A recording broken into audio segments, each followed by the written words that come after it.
Conservative MP Pierre Poilievre stands during question period in the House of Commons on Parliament Hill in Ottawa on Tuesday, May 22, 2018.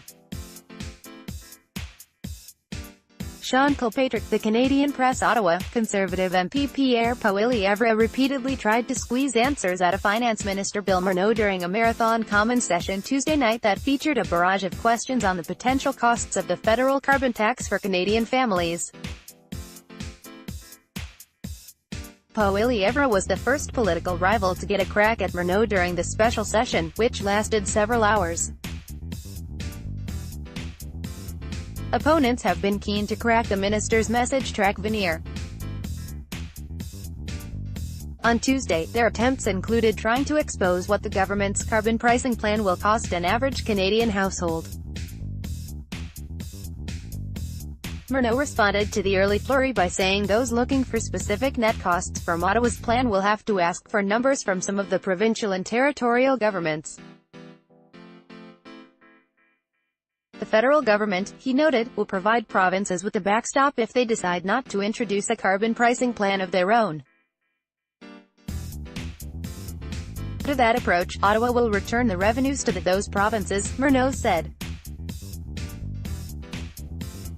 From there, he said the provincial governments will be free to decide whether to reduce taxes for their citizens and by how much, so, there is a real cost but only a potential refund to the individual taxpayer. Poilievre said in response to Morneau's answer, before reading his question, what will be the real, original cost that an average Canadian family would pay in carbon taxes when the minister's proposal is fully implemented? Morneau said about 85% of Canadians already live in a jurisdiction with a carbon pricing regime. He named British Columbia, Ontario and Quebec as provinces with carbon pricing plans, and he stressed they all have strong economies. He also offered an example. Alberta, which also has a carbon levy, will provide families of four with income of up to $95,000 with an estimated net benefit of $40 in 2018 after the provincial rebate, he said. To the extent the provinces decide to give that revenue back to citizens, they will be able to reduce taxes, Morneau said. Poilievre got the ball rolling earlier in the day during question period, accusing the government of an ongoing carbon tax cover-up, refusing to say how much more families can expect to pay for everything from gasoline to home heating to groceries as a result of the measure.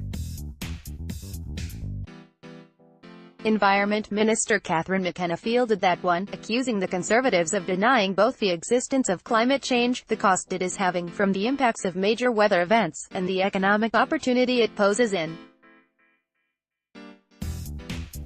fostering growth in clean technology. Canadians know that polluting is not free, it is having an impact right now, McKenna said. Canadians are paying billions of dollars in insurance costs, but there is also a huge economic opportunity.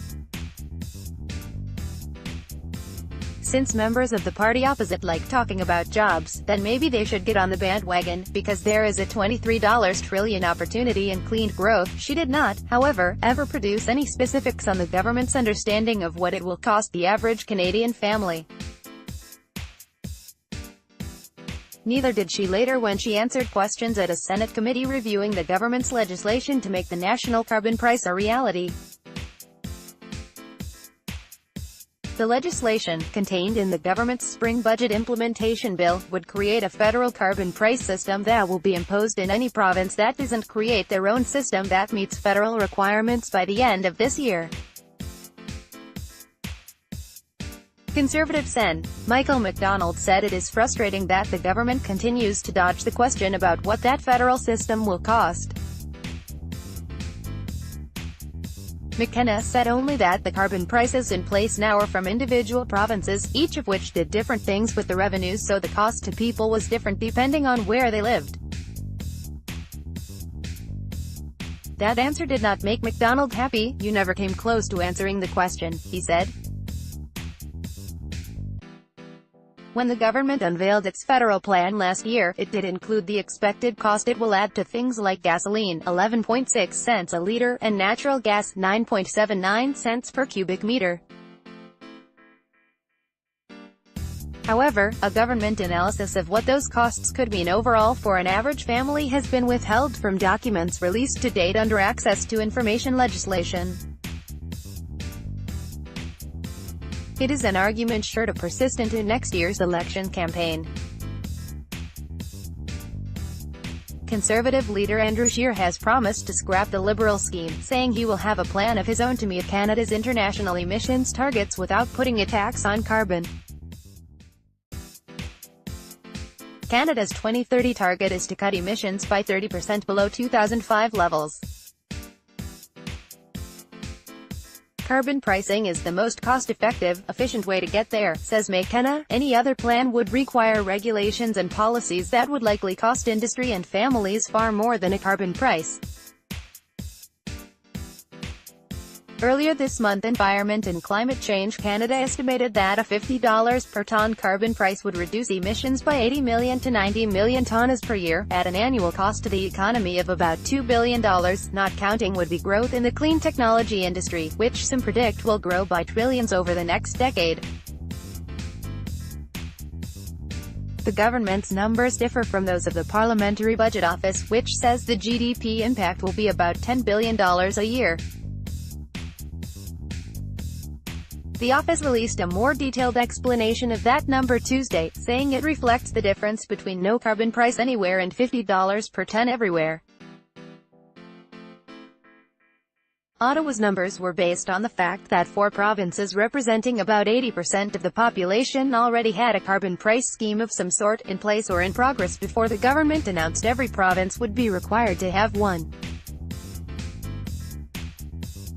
During the evening session, Morneau also faced questions from New Democrat MP Guy Caron over the Trans Mountain pipeline and the government's promise last week to indemnify would-be investors in the Alberta-BC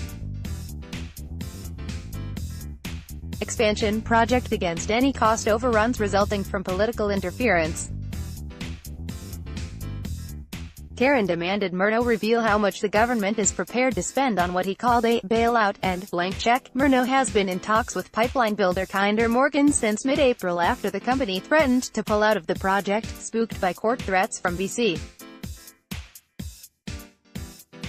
The company has given Ottawa until May 31st to smooth the jangled nerves of investors. In response to Caron's questions, Morneau declined several times to get into specifics, saying he's in private discussions with Kinder Morgan. Prime Minister Justin Trudeau did not give many hints about the status of those talks Tuesday, but Alberta Premier Rachel Notley said they were progressing. "We are getting closer," Notley told a news conference in Edmonton. She said she is reasonably confident a deal with Kinder Morgan will be in place before the end of the month.